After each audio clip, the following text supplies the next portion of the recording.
There is a moment at the coldest marrow of the abyss when the silence is so pure you can hear the ache of tectonic plates grinding far below. In that instant, before the alarms, before the blood-curdling song, there was only the ghost light of the Triton's spear, drifting on patrol, pride of the Imperial Oceanic fleet. Its hull shimmered with runes of power. The mission was classified, but one order was clear: hunt the unseen assassin haunting their borders. But as the vessel slipped into the shadow of the Mariana Trench, a melody seeped through reinforced bulkheads. At first it was a lullaby as viscous as rising silt. But in moments it grew, discordant, not made for human or merfolk ears. The crew doubled over in the throes of a paralyzing ecstasy and horror. Then an obsidian blur, liquid grace paired with the violence of falling stars. By the time they could react, the hull was flensed open like a pomegranate, water roaring in.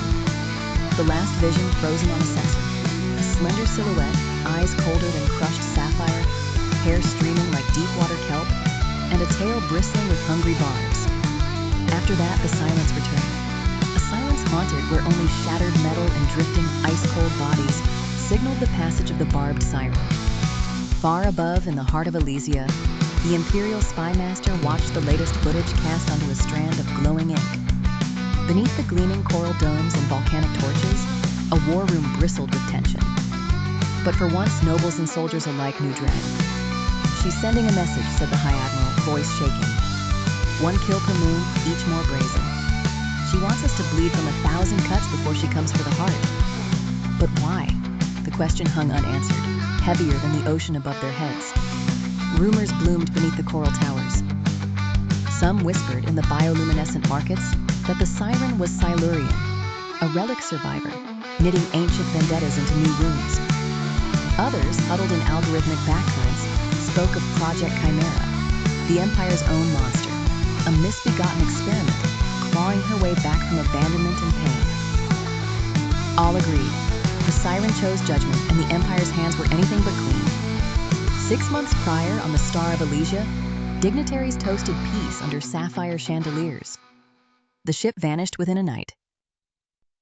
Salvagers later found the hull nearly intact, sliced open with a surgeon's care. All that was left behind were goblet rings and cold, lonely echoes. It was not the first death, nor the last. When the mining platform above the mid-Atlantic ridge collapsed, entire veins of the Empire's wealth ran dry. A few surviving engineers babbled of a glimmering song and a black tail, darting like the shadow of doom. Every attack became a note and a prelude to annihilation. The Barbed Siren wasn't random. She was orchestrating a campaign, each act designed to drape the Empire in paranoia and powerlessness. No one knew who would be next. No fortress was unbreachable, no command secure. Intelligence analysts mapped the pattern: economic sabotage, the severing of political alliances, the targeted removal of defenders, until the prophecy crystallized into horror. She wasn't hunting the edge.